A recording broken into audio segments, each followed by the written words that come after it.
preaching while I was gone. I've heard wonderful reviews of his sermon, the outstanding job that he did. It was nice to be able to be away and to get to spend some time. We went to Chicago with the Jeff High Band for a few days. While you guys were worshiping on Sunday, we met in a hotel room.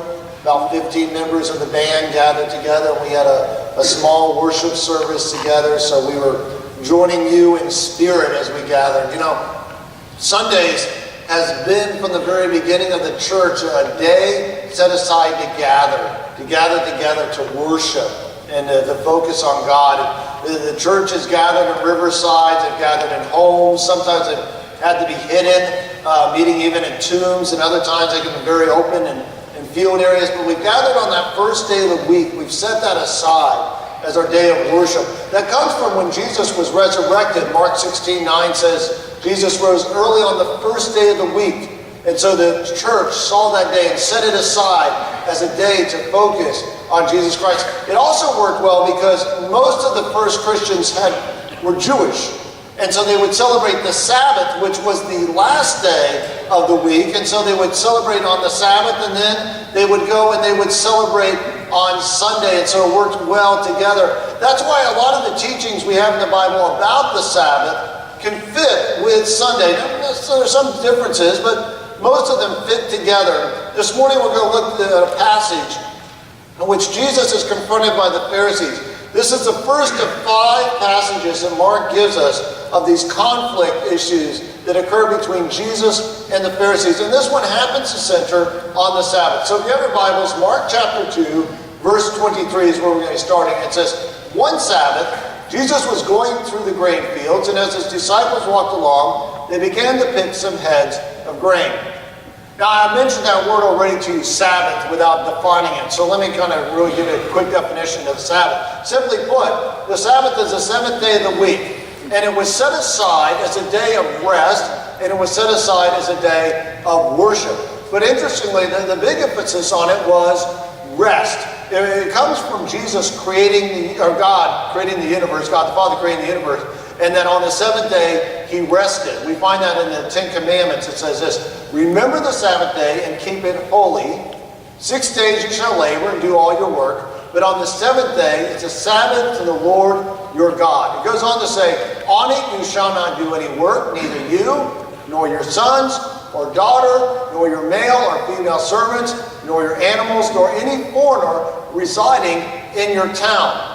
So the Bible sets aside this special day to be set aside as a take-off day, to have a day off, a day to rest. Now, you can't help but think about that day, come that day of rest, and not help but think about God. And so it was a special day of emphasizing that. Why are we taking that off? Because we're talking about God here. With the Jewish people, what made them stand out in their day among the community was a couple of things. They were noted because of the worship of one God. Everyone else worshiped many different gods. They worshiped one. And they were noted because of circumcision that they practiced and their dietary laws, the things they could eat and they couldn't eat, but also the observing of the Sabbath. You see, we're used to the idea of taking a day off, or the idea of having a weekend off, or what's your day off during the week. But that hasn't always been true.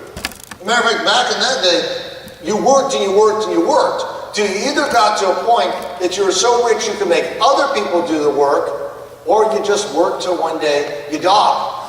And here's the Jewish people, and people are looking at them, and one day a week, everybody is taking a day off. Not just the rich person, not just the parents, not just their kids, but the servants, even the foreigners.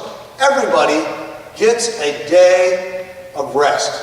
You can see how that stood out in the community in that day. And then they would say, well, why do you have this day off? And then they couldn't help but say, well, you know, when God created the universe. They'll say, God created the universe? They say, let me tell you about God. And it fit well together. And so here it is, this Sabbath day, this day of rest, and Jesus and his disciples are taking a walk.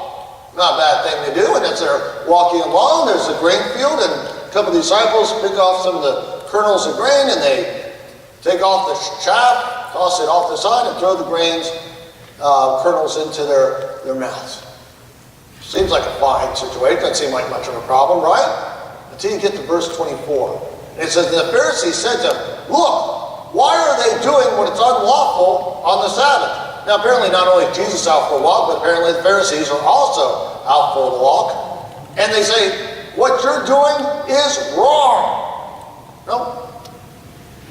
Going for a walk and just eating some kernels and grain, that's wrong? What is the problem here? Why are the Pharisees so upset? Well, the Pharisees had these detailed definitions that went with all the laws that God had. So God had these commands, and they went and they made these detailed definitions that define stuff. So the Bible says, on the Sabbath, you're to rest. Don't do any work.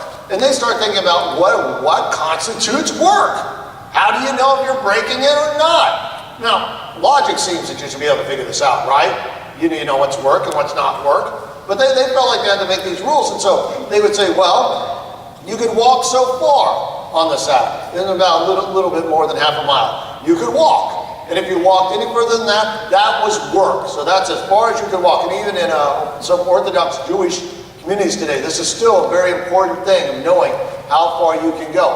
And when you walk, you can't kick up too much dirt, because if you kick up dirt, that looks like plowing. Plowing is moving dirt, and so then you're working, so don't kick up too much dirt. And when on the Sabbath comes, don't be taking any grain off and taking that off, because that looks like you're harvesting. And harvesting is work. So you're not allowed to do this. Now, they did have a rule that if an animal fell in the ditch, you could pull the animal out, because they didn't want to be ridiculous. But the rest of the rules are very, very defined on what constituted work and what wasn't work. Now, here's the thing. If you're going to make more rules, then you have to have somebody enforce the rules, right? No reason to make rules if you're not going to have somebody enforce the rules. And so the Pharisees made the rules, and then they decided, hey, you know what? We'll go ahead and enforce the rules also. And so here they see Jesus, and he's going along, and well, he's probably walking too far of a distance, and they're picking off the grain, and they're harvesting, and so they confront him and say, why are you doing what's unlawful? Let's see how Jesus answers it. So in verse 25, it says, Jesus answered, have you never read what David did when he and his companions were hungry and in need? In the days of Abiathar the high priest, he entered the house of God, and he ate the consecrated bread, which is lawful only for the priest to eat, and he also gave some to his companions. So they're asking why Jesus is doing this, and Jesus refers them back to a story, which of course they would have known. It's found in 1 Samuel chapter 21, verses 1 through 6, and I give that to you so you can read it later, but I'll summarize it. David at this point is not King David yet. He just happens to be a warrior under King Saul's command. And Saul decides he's sick of David and he wants to kill him. Word gets to David, and David flees. Now, David doesn't have time to put together any food or any supplies or anything like that. He just gets out of there, and he and his guys are on the run. They get to the city of Nob, and they don't have any food, any supplies. He doesn't even have any weapons. And he goes to the priest in Nob, and he says to him, hey, I'm starving. My people are starving. We need something to eat. And the priest said the only thing that he had in there was his consecrated bread. See, once a week you would make 12 loaves of bread, and you would go and you would put them on a table into the presence of God. So the 12 loaves represented the 12 tribes. And they sat in the presence of God, so God was mindful of the tribes, and the tribes were mindful of God. And so this is the only bread that's available, this consecrated bread, this bread of presence, being in God's presence. At the end of the week, you would take that bread off, and you would put on new bread, and that old bread could be eaten only by the priest and his family. Now David shows up, and he wants food, and all he's got are these loaves. He's just switched it off, put new loaves on there, has these old 12 loaves. And David says he's starving, he says his men need bread. So what do you do? I mean, you got a starving guy. But the rule says the bread's only for the priest. Well, the priest realizes that the needs of David override this rule. And so he gives the bread to David and his men. And he gives them the strength they need to flee because Saul is right behind him. Now he tells the story, and he knows how the Pharisees are going to react. They're going to say, of course the priest did the right thing. Because if David died, you never would have had King David. So they're going to be understand where that's correct. So they're hearing Jesus tell the story, but in the back of their minds, they've got to be saying, well, what's his point he's trying to make here? Now, before I get into what Jesus is trying to talk about, let me ask you my first question this morning, which is, have there been times in your life when religious traditions have kept you from seeing a person's need? There have been times, we have all these religious traditions, things you're supposed to do or not do, and that's the way we've always done it, sort of deal. And the traditions are not bad things. They can be nice to help you do something. But has there been times that religious traditions have kept you from seeing a person's needs? Or from meeting a person's need because you said, well, that's just not the way we do it, so I'm sorry we can't help you. The priest didn't allow the religious tradition to keep him from meeting David's needs, and we shouldn't allow these religious traditions to keep us from meeting people's needs either. So here Jesus has told this story. Now, if I was a Pharisee, though, and I'm listening to this, I'd be a little concerned because, one, Jesus isn't starving, and his companions are not being hunted down to be killed. So why does Jesus refer to this story? Well, one of the things that Jesus is doing is he's identifying himself as a descendant of David. If he refers to the story of what David did, what he is saying to him is, and I'm a descendant of David. Now, in saying that I'm a descendant of David, what he was telling the Pharisees is, I'm the Messiah. And saying, if it works for David, it's okay for me. And then, the Pharisees would say, well, we knew David and you're no David. And he'd say, well, yeah, I am. I am son of David. I am the Messiah. It's come. Now, if they didn't get this, he continues on in the next statement. He says this. Then he said to them, the Sabbath was made for man, not man for the Sabbath. I want to see 2 points here. First of all, the Sabbath was created for the benefit of humans. God designed you to work. You understand that you were designed to work. Work is not a bad thing. It's something God calls all of us to do. But you were also designed to rest. Designed to work, but also designed not to always be working. And if all we do is work, we're prone to lose sight of God. See, it's in rest. We take rest, we stop and rest. We have time to reflect on who God is and what God's done. But if we're always working, we're not thinking about God. We're not reflecting on who God is. As a matter of fact, our God really becomes work. And we just keep doing it, and we lose sight of who he is. And so he says the Sabbath was created for your benefit. So you physically can take a break, you mentally can take a break, you emotionally can take a break, and so you can stop and you can reflect on who God is and what God has done, and to learn how to glorify him.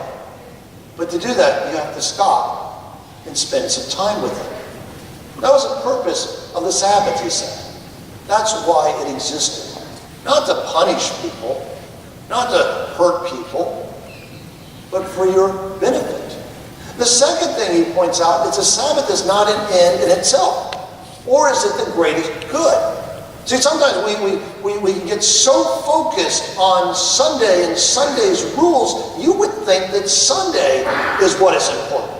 The Sabbath was created to point people to Jesus Christ. It was to point them towards the kingdom of God. But the Pharisees had become more consumed in the Sabbath than they had been about who was supposed to be pointing to. We sometimes come up with Sundays and we will come up with these rules and these regulations, and you would think from distance, we worship Sunday. We don't worship Sunday. We worship Jesus Christ. Sunday is a day that gives us an opportunity to focus on Jesus Christ. You see, there's going to come a time when there will no longer be a Sunday. There will come a time when there will no longer be a need for a Sunday. There will no longer be a need to take one day out to worship God because we will be in the presence of God forever. This isn't forever. This is just temporary thing until when Jesus comes back. And we should see this as this opportunity to focus on Jesus Christ till he returns, not to make this the focus, but to make Jesus the focus. So that kind of brings me to my second question here, which is this. Are temporary things keeping you from investing in eternal things? Now, temporary things are not bad things. We have temporary things. We have to have them. We have work that I mentioned. That's kind of a temporary thing. There'll come a day You won't have to be doing the work here on earth. You'll continue to work when Jesus comes back, but we don't know how that'll be. It's going to be different than this, not by the sweat of your brow. There's recreation stuff we do, hobbies we do. Now, they're not bad. They're all temporary, though. But what makes them a problem is when we become so consumed in the temporary stuff that we stop thinking about the eternal stuff. When that work and that recreation and those hobbies become so much our occupation and our time and our concern that there's no room anymore for us to focus on God and salvation and what Jesus Christ has done in our lives and telling others about Jesus. Then we've lost sight of the eternal things. The Pharisees, in their actions, have become so consumed with the temporal, this work rule, that they were missing that the eternal thing was standing right in front of them, talking to them. They have this temporal. We do the same thing. We get caught up in these temporals, and we miss these eternal things. Now, remember I told you that Jesus, when he says this, he starts off, he's associating himself with David, with the Messiah. If they didn't catch it at the beginning, they're going to catch it here at the end. Because Jesus concludes by saying this. He says, so the Son of Man is Lord even of the Sabbath. In other words, I'm in charge of the Sabbath. Who created the Sabbath? God created the Sabbath. He said, I'm in charge of the Sabbath. He's stating that he has an authority over the Sabbath. In doing so, Jesus is revealing his divine nature.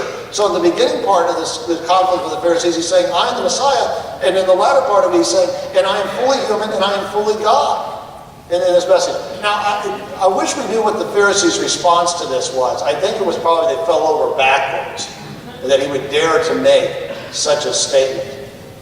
But he's making it very clear who's in charge of the Sabbath. You see, even though the Sabbath is created for humans' benefits, humans don't have authority over the Sabbath. There's many things God's created for our benefit, but we don't have authority over those things. God defines them, and he talks about them. And he says what the Pharisees have done is they've exercised this authority over what is not theirs to have authority over. And so they said, here's this thing God's created, and God says, do not work. And they've said, okay, and we're going to add all this extra stuff onto it. They're practicing authority over what's not theirs. And Jesus says, it's not yours, it's mine. And I will say what can happen in it. And if I say it's okay for my disciples to pick some grain, we're going to pick some grain. Because what matters is not the Sabbath or the rules. What matters is me, Jesus is saying. I am what you need to be focused on. As I was putting together this sermon, and I was doing it a few weeks ago, there was a number of places when I got to the part that trying to get an application that I could take us. A couple of different directions that we could talk about. And I really wanted to avoid the part that dealt with me. That's the tough thing about writing sermons, is you get convicted in the sermons. And then you got to figure out how to make sure you don't have to deal with yourself and you can rag on other people. That's the pastors, we do that. That's our thing. And I kept coming back to this conviction to myself on this passage. And so what I want to share with you real quick is just kind of an application on this. But I want to be speaking to me, and if you get convicted, you just blame that on the Holy Spirit, all right? But this is what I got convicted on. And that is that I found myself falling into the same error of the Pharisees. I was doing the exact same thing that the Pharisees were doing with a little twist. You see, in Jesus' day, the concern was work, and the emphasis was on not doing any. And so the Pharisees were going and saying, don't do any, don't do any, don't do any. But in our day, we're concerned with work, but the emphasis is on doing more. We all the time want to talk about, are you doing enough work? Are you working hard enough? That's our condemning. Let me give you kind of an example of this. We value work so much that the biggest insult that you can give to a person's character is to call them lazy. There's a lot of stuff you call people and they'll say, well, whatever. But you go up to somebody and say, you know what? You're lazy. That's our biggest insult we have today because we esteem work so high. When older generations talk about younger generations, what do they say about younger generations? You're lazy. They don't, you're lazy. They don't work as hard as we do. That's how we evaluate. Do older generations say, they don't worship Jesus as much as us? They don't pray as much as we do? They don't, no, it's all about work. They don't work as hard as those millennials. They just don't know how to work. And Andy was asking me about that one day. I said, don't let it bother you. The generation before me said the same thing about my generation, and probably before that. There's absolute love of work. We rag on every other generation by saying they don't work as hard as we do. We boast and we pride about how hard we work. You don't believe that? You know what one of our favorite things is to tell people? Is someone go, how you doing? Go, oh, I'm just exhausted. I'm just working all the time. We wear it like a badge of honor. It's this great thing. I just said I'm going to die. I'm working so hard. You know, we have such an emphasis on this. When you meet somebody, the first thing you'll do is ask somebody's name. What's the second thing you ask them? Do you love Jesus Christ? Is there something I can pray for you about?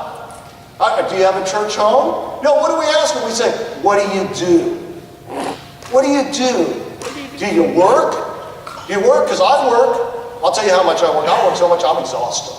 I'm exhausted. I work so much that I have to take a vacation from my vacation because I work so much on that vacation.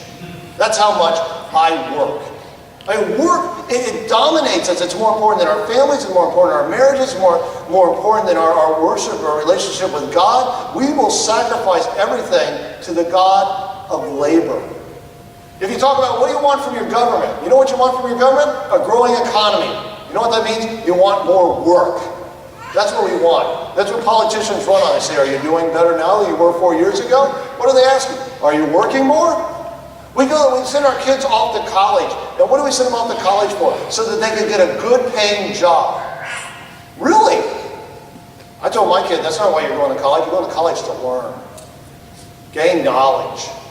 But it amazes me how people would, will this get you a good paying job? How do colleges promote themselves? Come to us and you'll get a good paying job. Come, get a degree from us and you can work even more and spend more time working. That's what we want to give you. We want our churches to adjust to our work schedule. We talk about not the value of knowing Jesus Christ and the value of prayer. We talk about the value of work. And then we wonder why our adult kids never come to visit us because they're busy at work. And we don't have any volunteers to come and help because they're busy at work. And I'm preaching to myself on this. I have found myself consumed in work. And when I'm not working, I'm worrying that you don't think I'm working enough. What do other people say? Do they think I'm working enough? I don't want people to see me and not think I'm working. And so I'm working. And then I work on ways to work. For the first time in 18 years, I took a week off and dealt with no church business at all. 18 years it took me in this sermon to finally take a week off and say, you know what, the place won't burn down without me. And even if I was here, I can't put out the flames. I went to San Diego last year, my phone died. And my wife said, finally, you want to deal with church? I figured out a way to still get my messages on the internet and check them every night. Consumed with work, consumed with a fear of what other people will say I'm doing and I'm not working enough. Now I'm preaching to me, but maybe that's fitting you. And you get so consumed with it, I found myself distant from God. Now I'm the preacher who's supposed to be talking to you about God, and I've grown distant from God because I filled it up with work. And this verse hit me from Revelations. Jesus says, you say, I'm rich. I have acquired wealth. I don't need a thing. But you don't realize that you are wretched, and you are pitiful, and you are poor, find you're naked. God hit me with that verse. He said, Chris, you think you've got it all together and you're working and you're holding it all together and nothing will make it unless you somehow have some statement in it. And he says, and you don't understand that spiritually you are wretched and poor and blind and naked. I preach to myself. But maybe it's been to you. So I put together 3 questions. Now I really struggle on these because I don't want to be pharisaical again. Because I go from one end and then I got pharisaical. I started coming up with more work, to make myself feel good. But you can change the numbers and they don't matter. But I asked myself these 3 questions. I said, Chris, can you give 30 minutes a day spending time with God? And sermon preparation doesn't count. I'm not giving 30. You can make it 10 minutes. You can make it 15, make it 45. I don't think it matters. Are you giving some time in your day? Are you so busy with work you don't have time for God? Or can you at least give him 30? And then I said, can I give him 1 day a week to worship with others? Can I find 1 day a week that I'm gathering with other people and gathering together the Tuesday night Bible study fellowship that our church host has become that area for me. To gather together. I come and I gather together and to worship. I'm not in charge of it. I'm not the preacher. I'm not the teacher. I come and I participate. I got to find time for that. I got to rest. And I give out this 10 days a year to spend time serving God. I don't know where I came up with 10. It sounds biblical. It could have been 12, I guess. It could have been 1,000. That would have been hard.